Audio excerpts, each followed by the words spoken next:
Welcome to the Kent Lapp Podcast. I started off in the waste business. I moved here in 99.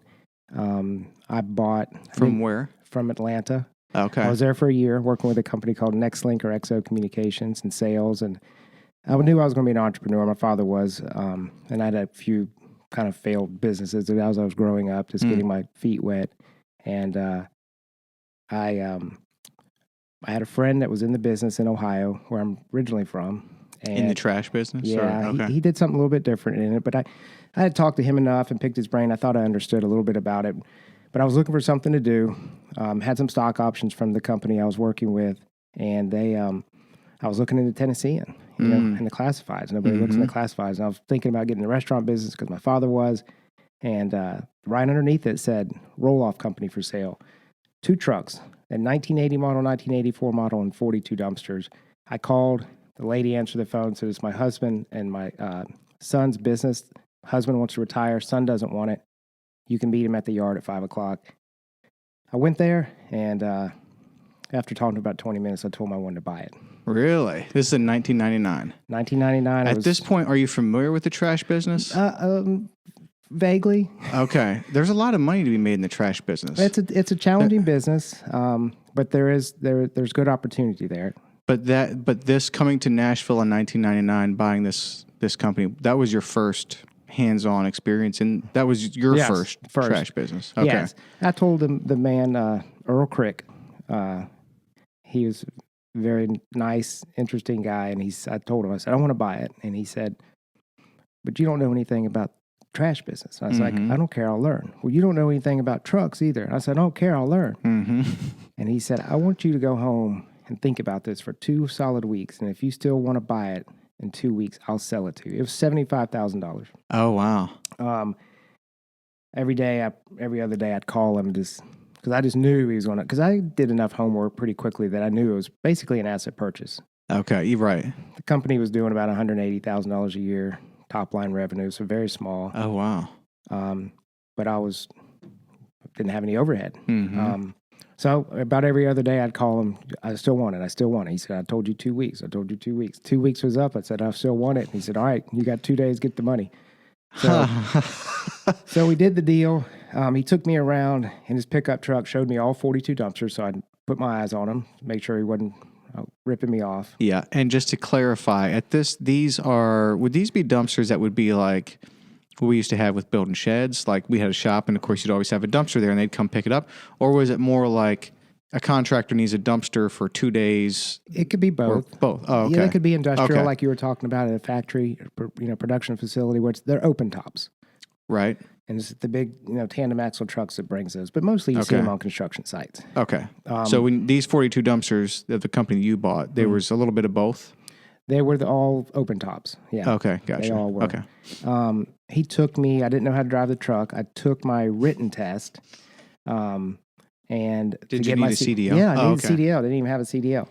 So I take the written test. He takes me around and shows me how to drive the truck for a day and a half. He didn't have a passenger seat. He had a milk crate turned upside down with the hand tarp inside of it. So I rode there for a day and a half.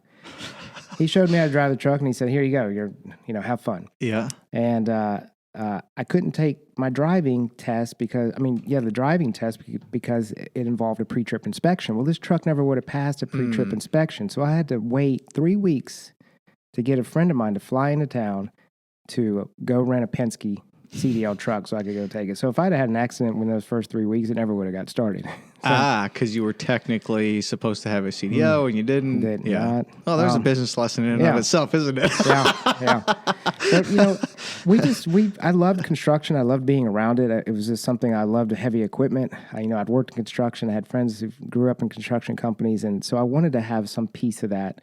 And this afforded me that. And we grew the business pretty quickly just by providing service. We tell our drivers, you got 2 things to be focused on.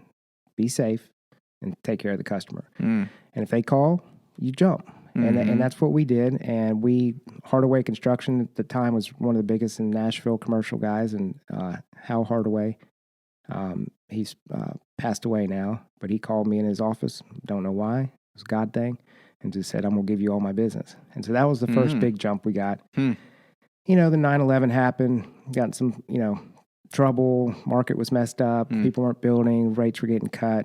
But we didn't have any overhead, so we kind of managed and maintained. And then about 2003, I started talking to my brother-in-law, who's married to my half-sister. Was older, been successful, and talking about the idea. And about that same time, I started recycling the material because the landfills really control you. They own you. And the landfills are owned by mostly Waste Management, Republic, those guys. Their sole purpose is to get waste into that landfill. That's how they make money. So when you have an independent guy, they don't really care about you as much. Because they would rather have that portion of the business themselves.